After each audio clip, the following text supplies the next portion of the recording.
Happy ខ្មែរ New Year សួស្តីឆ្នាំថ្មីជូនពរពុកម៉ែបងប្អូនប្រជាពលរដ្ឋខ្មែរទាំងប្រុសទាំងស្រីទាំងកុមារាទាំងកុមារីយុវជនយុវវ័យសូមជួបតែសេរីសួស្តីជាពិសេសថ្នាក់ដឹកនាំគ្រប់ជាន់ថ្នាក់ទាំងអស់គ្នាដែលខំប្រឹងទាំងយប់ទាំងថ្ងៃដើម្បីឲ្យប្រទេសយើងមានសុខសន្តិភាពមកដល់សប្តាហ៍ថ្ងៃនិងដរាបរៀងទៅសូមជួបតែវិបុលសុខសេចក្តីសុខសាន្តសុខសុវត្ថិភាពនិងសុខសុភមង្គលនៅក្នុងក្រុមគ្រួសារទាំងមូលក្នុងឱកាសពេលចូលឆ្នាំថ្មីយើងលេងវាយក្អមបោះអង្គញ់លាក់កសែងជាល្បែងប្រជាប្រិយតើបងប្អូនប្រុសស្រីជ្រើសយកមួយណាខ្ញុំគ្រប់ជើង4នាក់ហើយវាយទាំងលេនយ៉ាស្រមមុំហាមកដែរច្រឡំគេសោះឯងណែភ្លេចលេងចោលឈូងមួយប៉ុន្តែចោលឈូងប្រយ័ត្នត្រូវទ្រូងស្រីខ្មៅប្រយ័ត្នអស់គូពីនឹមវើយ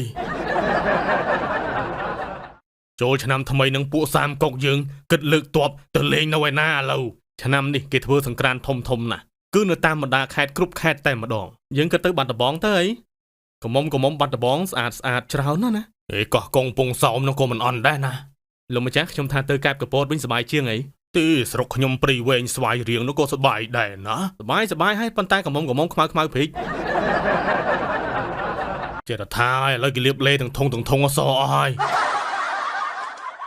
នៅអង្គរសង្ក្រាន្តសៀមរាបឆ្នាំនឹងសบายណាស់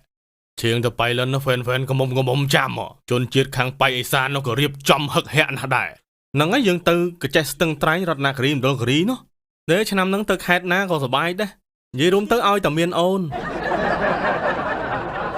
ទេទៅកំពង់ចាមទៅសบายទៅស៊ីលីហាលហ្វ្រី3តោននោះគ្រាន់តែគេហាលឡើងដី1គីឡូនោះបើអញ្ចឹងពេលទៅដើរលេងយើងវិចបាយកកទៅស៊ីលីហាលបដ ாய் យេសុឯកភាពខ្ញុំនៅពេញចាំសង្ក្រាន្តវត្តភ្នំវិញចាំប៉ានម្សៅកំមុំវិញស្រេងអូចឹងវិញ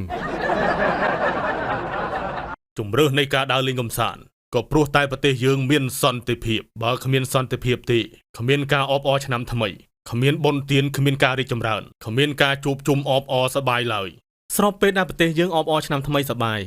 ឯប្រទេសខ្លះវិញប្រជាជន